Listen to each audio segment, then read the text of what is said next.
انسانی حقوق کی تنظیموں اور امریکہ میں یوکرین کے سفیر نے روس پر جنگ کے دوران تھرموبیرک ہتھیار یا ویکیوم بم استعمال کرنے کا الزام عائد کیا ہے۔ تھرموبیرک ہتھیار یا ویکیوم بم ارد گرد کے ماحول سے آکسیجن ختم کر کے زیادہ درجہ حرارت پر زوردار دھماکہ کرتے ہیں۔ انسانی حقوق کی تنظیمیں اس نوعیت کے ہتھیاروں کے استعمال کی وسیع پیمانے پر مذمت کرتی ہیں، لیکن یہ ہتھیار ہے کیا، اور کیا یہ روس کے پاس موجود جوہری ہتھیاروں کے بعد سب سے طاقتور ہتھیار ہے، اور ویکیوم بم اتنے خطرناک کیوں ہوتے ہیں؟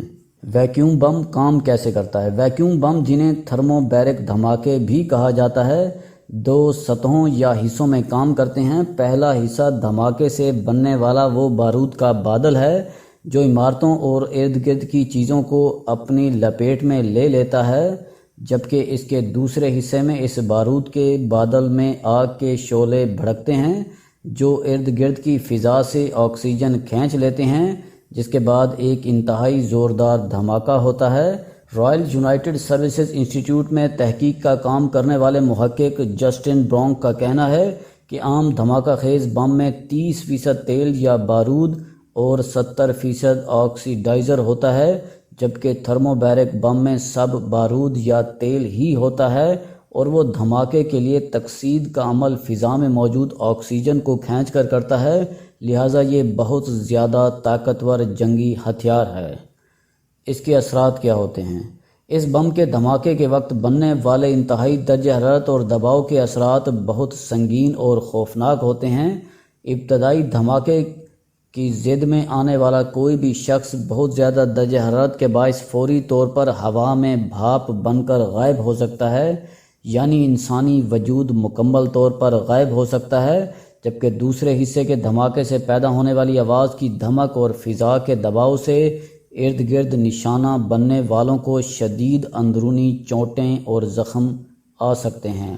بورنگ کا کہنا ہے کہ اس بم سے پیدا ہونے والے انتہائی طاقتور اور زوردار دھماکے کے باعث اس کی زد میں آنے والوں کے جسمانی اعضاء خراب ہو جاتے ہیں اور پھیپھڑے تک پھٹ جاتے ہیں۔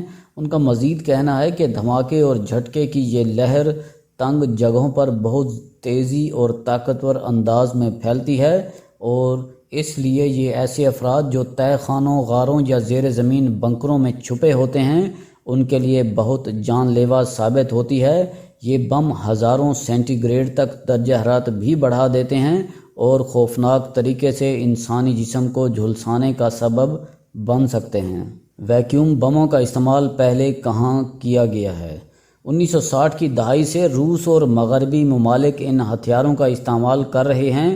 امریکہ نے افغانستان جنگ کے دوران القاعدہ کے جنگجوؤں کے پہاڑوں میں بنے ٹھکانوں کو تباہ کرنے کے لیے ان ہتھیاروں کا استعمال کیا تھا۔